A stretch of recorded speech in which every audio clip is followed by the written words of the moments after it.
Buletin Didik 30 Ogos bersama saya Khairi Hazwan Muhammad Asri. Assalamualaikum, salam hormat dan salam sejahtera. Sambutan ulang tahun kemerdekaan ke-64 esok terus disemarakkan dengan khabar gembira dari Tokyo, Jepun.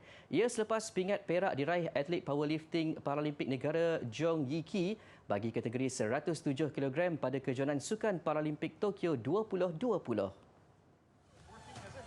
Semangat kental atlet kelahiran Sarawak ini jelas terserlah selepas gagal pada percubaan pertama angkatan 230 kg.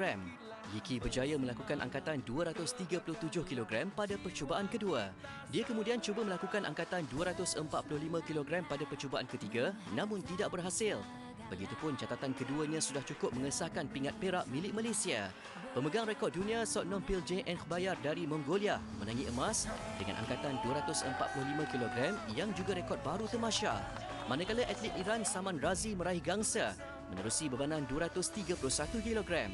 Pingat perak Yiki 32 tahun adalah kejayaan kedua kem powerlifting selepas angkatan emas Boni Bunyal Gustin dalam kategori 72 kg pada Sabtu lalu.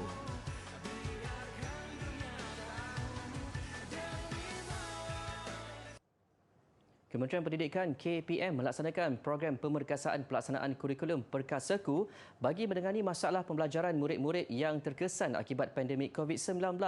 Perkasaku akan mula dilaksanakan pada Rabu ini hingga 28 Februari 2022 untuk membantu merapatkan jurang pembelajaran murid yang timbul akibat pelbagai kekangan semasa melaksanakan PDPR.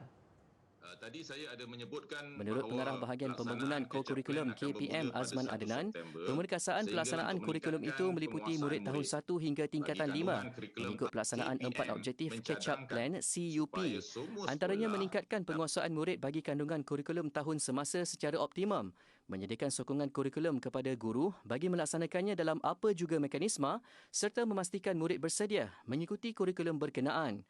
Pelaksanaan kandungan asas kurikulum yang disasarkan mulai 20 Januari hinggalah 31 Ogos 2021 iaitu semasa murid-murid kita mengikuti PDP dan juga PDPR adalah sebanyak 70%. Dan peratusan ini diperoleh daripada maklumat sampel sekolah-sekolah yang telah dikenal pasti oleh KPM.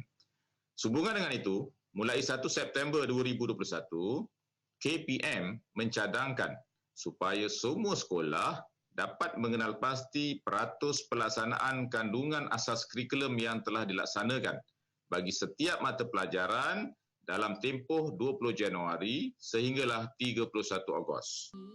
Bagaimanapun beliau berkata mata pelajaran yang telah mencapai pelaksanaan kandungan asas kurikulum sebanyak 70%, guru-guru boleh meneruskan pelaksanaan PDP atau PDPR menggunakan pelbagai pendekatan yang bersesuaian.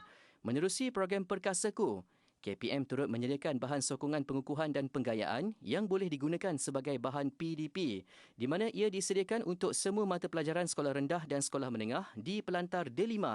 Justru beliau berharap para guru dapat menjayakannya dan berupaya untuk melaksanakan pecutan bagi mencapai 70% kandungan asas kurikulum. Dalam pada itu, Ketua Pengarah Pendidikan Datin Sri Nur Zamani Abdul Hamid dalam ucapan perasmiannya menyarankan agar pertambahan masa dilaksanakan dalam bentuk jadual waktu yang dipanjangkan atau penyelarasan semula takwim sekolah.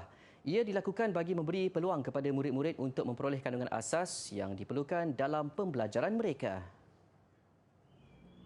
Beliau berkata 4 perkara perlu digariskan semua guru untuk menjayakan program Perkasaku.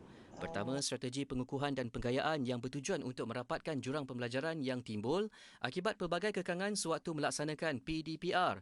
Diikuti program pemugaran literasi dan numerasi yang dikhususkan kepada murid tahap 1 iaitu tahun 1, 2 dan 3 yang belum menguasai tahap minimum 3M semasa tempoh PDPR.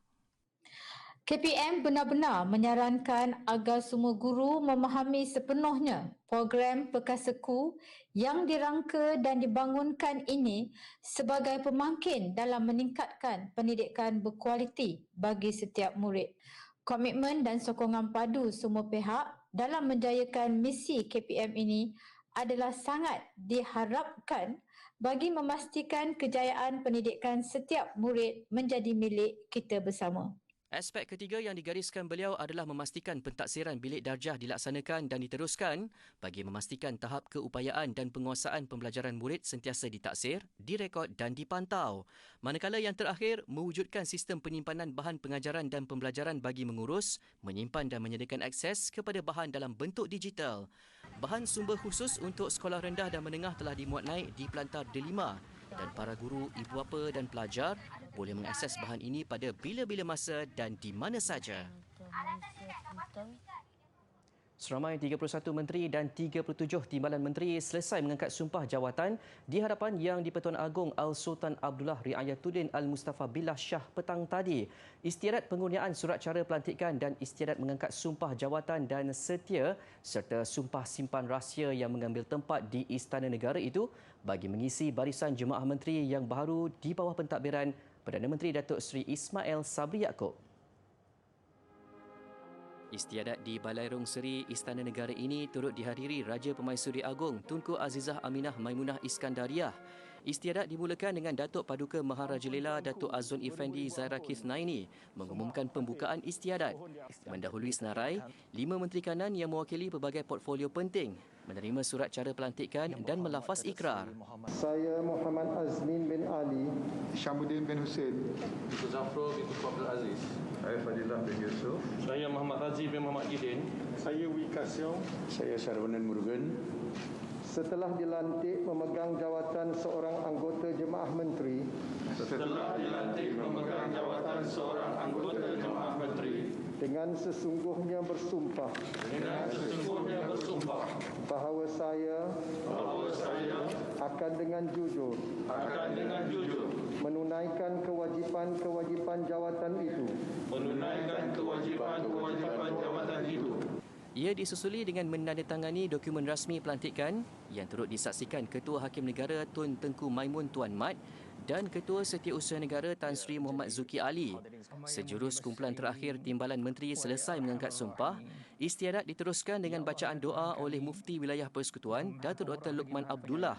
Ahli Parlimen Kimanis Datuk Muhammad Alamin yang dinamakan sebagai Timbalan Menteri Pendidikan tidak menghadiri istiadat ini kerana dijangkiti COVID-19. Dan istiadat mengangkat Sempena sambutan Hari Kebangsaan 2021, saya ingin mengajak seluruh keluarga Malaysia bersama-sama berganding bahu memerangi pandemik COVID-19 dan menjayakan agenda besar pemulihan negara. Dengan memegang erat prinsip kebersamaan, kita mampu membebaskan negara daripada cengkaman COVID-19 dan membawa negara ke mercu kejayaan. Selamat Hari Kebangsaan Malaysia Prihatin, Merdeka, Merdeka, Merdeka.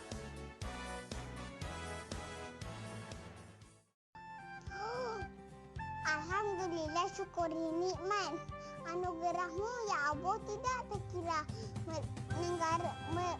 Bendera Malaysia mesti dihormat, tanda cinta akan negara. Pantang mundur seanak bangsa, berputih mata tidak sekali. Hati tersentuh, jiwa terasa. Jangan sejarah berulang kembali. Jom pecah dipukul badai, super berpaut di tiang layar. Biar parah, nyawa tergadai. Kedaulatan negara tak mampu dibayar. Malaysia prihatin menyambut Hari Kemerdekaan ke-64.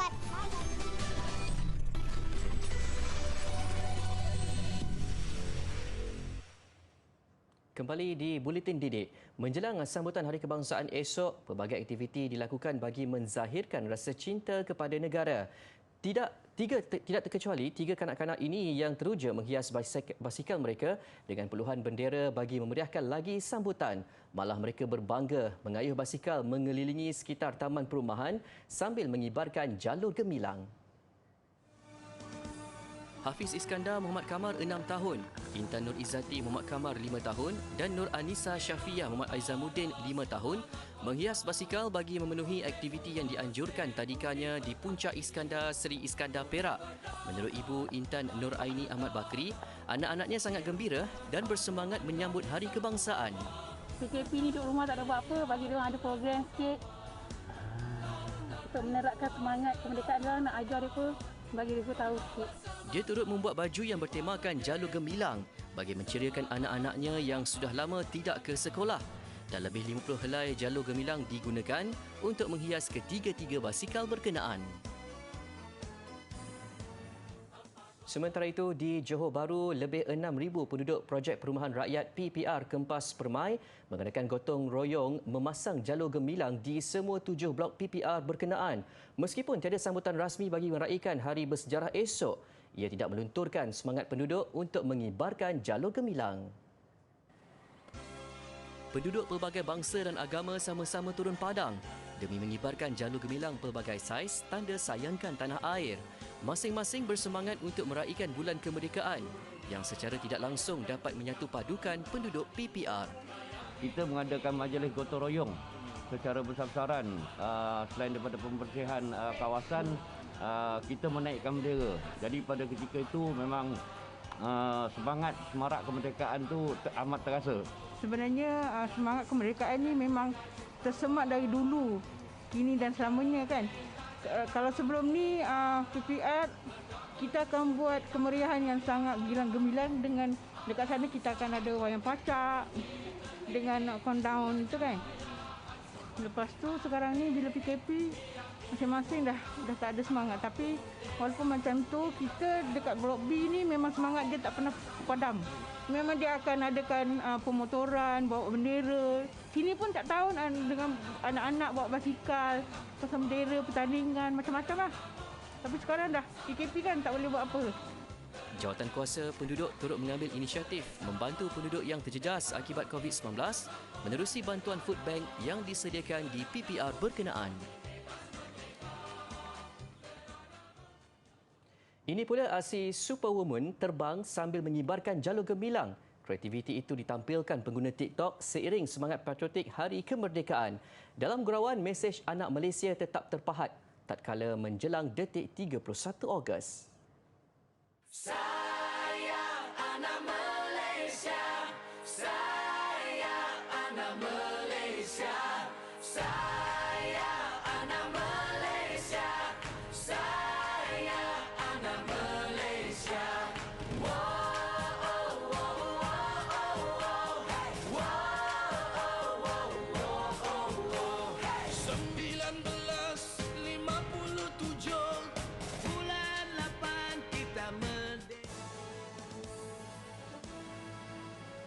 Sempena sambutan Hari Kebangsaan 2021, saya ingin mengajak seluruh keluarga Malaysia bersama-sama berganding bahu memerangi pandemik COVID-19 dan menjayakan agenda besar pemulihan negara.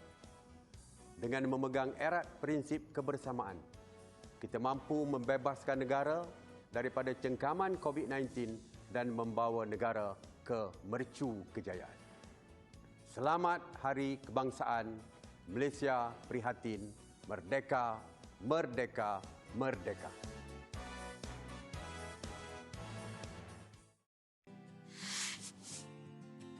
Sejarah pemilihan bunga kebangsaan bermula pada akhir tahun 1958 apabila Kementerian Pertanian mencadangkan 7 jenis bunga, iaitu bunga kenanga, bunga raya, bunga melur, bunga teratai, bunga mawar, bunga cempaka dan bunga tanjung. Berdasarkan pertimbangan pelbagai aspek, Kabinet memutuskan untuk memilih bunga raya sebagai bunga kebangsaan. Ini kerana bunga raya memiliki kelopak yang besar, lebar dan melentur. Nama bunga raya telah dikenali di tanah Melayu sejak dahulu kala dengan satu nama sahaja. Pada tahun 1960, Perdana Menteri Tunku Abdul Rahman Putra Al-Haj mengisytiharkan bunga raya atau nama saintifiknya Hibiscus rosa sinensis sebagai bunga kebangsaan Persekutuan Tanah Melayu ketika merasmikan pameran Malayan Agro-Horticultural Association MAHA di Kelab Turf Selangor. Sifat bunga raya yang memiliki 5 kelopak dikaitkan dengan 5 prinsip rukun negara yang diperkenalkan pada tahun 1970. Bunga Raya telah didaftarkan sebagai objek warisan negara di bawah kategori objek warisan ketara pada tahun 2007 sebagaimana yang termaktub dalam Akta Warisan Kebangsaan 2005.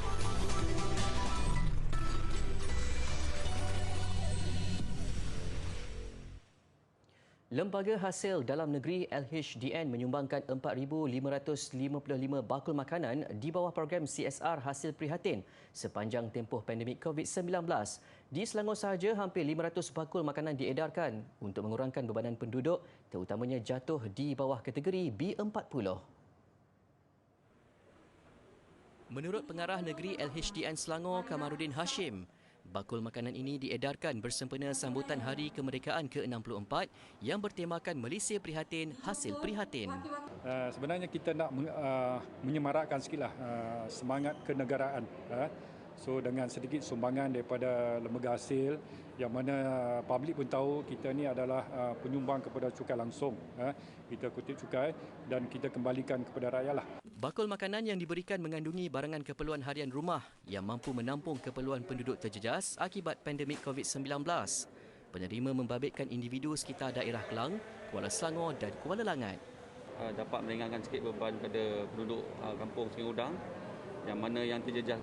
Dalam musim pandemik ini, sebenarnya membantu banyak dari segi kehidupan harian mereka dan pada orang yang kehilangan pekerjaan juga pendapatan, lagi-lagi yang bekerja untuk pendapatan harian. Yelah sebab susah ini COVID kan, ramai orang tak ada kerja. Ini macam bakul makanan diagihkan di lobi LHDN Kelang dengan mematuhi SOP di bawah pengawasan Pengarah LHDN Kelang, Azrul Hisham Syamsuddin.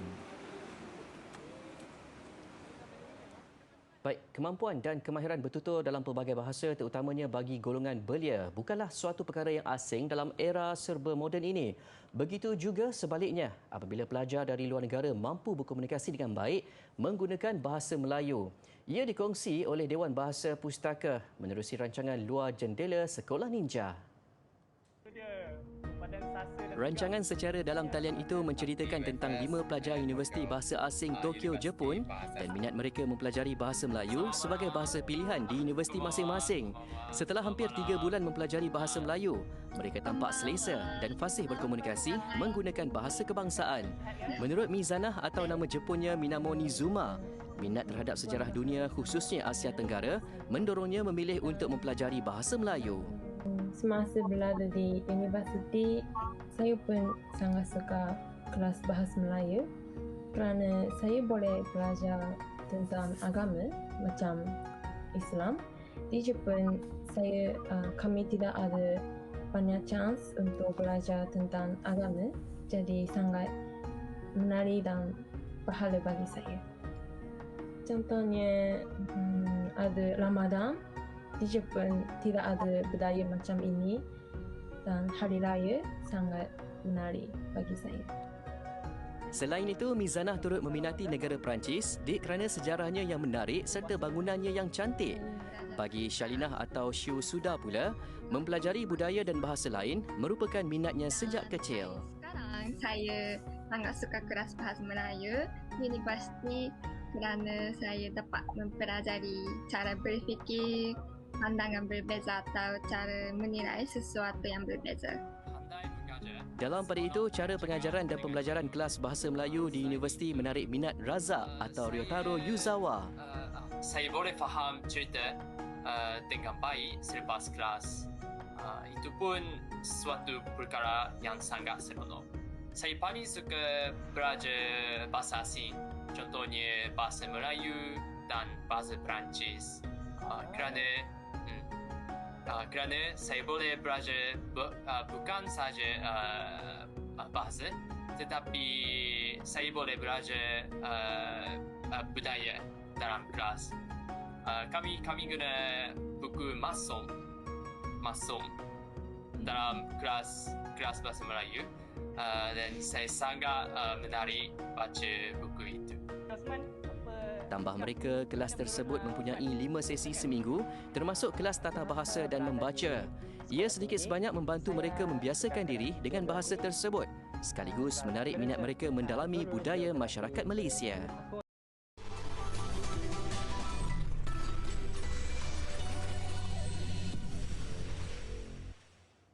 Masih di Buletin Didik, terus ke laporan sukan. Aksi atlet Bokia Cho Wei Lun di Gimnasium Ariake nyata menceriakan kontingen negara di Tamasya Sukan Paralimpik Tokyo 2020.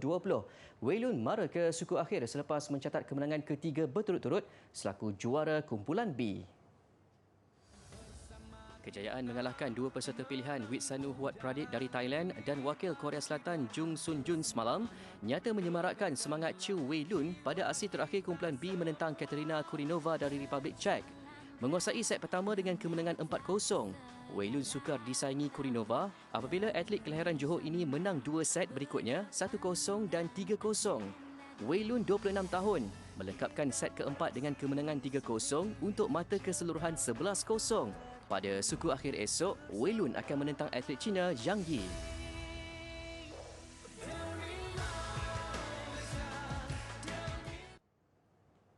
Kesaingan bola sepak Liga Super. Selepas dipintas Kedah Darul Aman di tangga kedua, Terengganu FC terus tertekan apabila tewas kepada Kuala Lumpur City, sekaligus menyukarkan misi memburu gelaran naib juara Liga. Manakala satu lagi pencabar Penang FC berjaya menyamai kutipan Mata Jaguh Pantai Timur itu. Terengganu FC bertandang ke Stadium Bola Sepak Kuala Lumpur Ceras dengan misi memburu kemenangan untuk kembali merampas kedudukan kedua Liga. Nyata Kuala Lumpur City kental menyerap asakan Terengganu FC dan 3 mata milik KL City hasil jaringan ketua pasukan Paulo Jose pada minit ke-29. Kekalahan Terengganu FC dimanfaatkan sepenuhnya Penang FC. Beraksi di arena sendiri menentang PJ City, Penang FC membuka jaringan seawal minit ke-5 menerusi Casa Grande. Sebelum rehat, tuan rumah menambah satu lagi gol hasil jaringan Sheridan Boboev. PJ City cuba memberi tentangan namun sekadar merapatkan kedudukan menerusi P. Rajesh pada minit ke-64.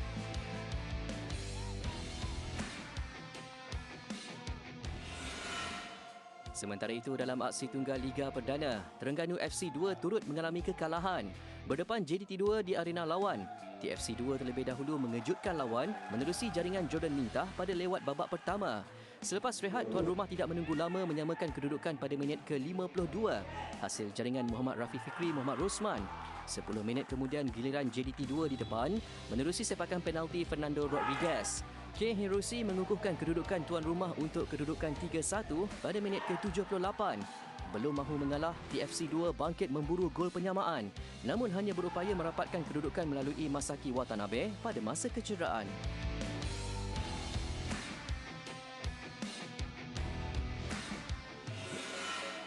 Tahniah dan syabas diucapkan kepada Kolej Vocational Sungai Petani 2 yang menerima anugerah International Special Award by Turkish Inventors Association dan Best Canadian Special Award by Toronto International Society of Innovation and Advanced Skill dalam pertandingan ICAN Toronto Canada International Invention Innovation Competition. Turut mencatat kejayaan sama Kolej Vocational Perdagangan Johor Bahru yang memenangi Gold Medal Organisers Choice Awards dan Canadian Special Award dalam pertandingan itu pada 28 Ogos lalu. Jangan lupa ikuti pembelajaran melangkaui bilik darjah dikendalikan bersama guru-guru berpengalaman menerusi saluran khusus TV Pendidikan Malaysia Didik TV KPM. Pelbagai pengisian menarik selepas ini, antaranya Sukses SPM 2021 Matematik Tambahan serta bimbing tingkatan 4 dan 5 bagi mata pelajaran Bahasa Melayu dan Bahasa Inggeris. Pembelajaran kini lebih mudah dan menyeronokkan bila-bila masa, di mana jua. Hanya di Didik TV KPM.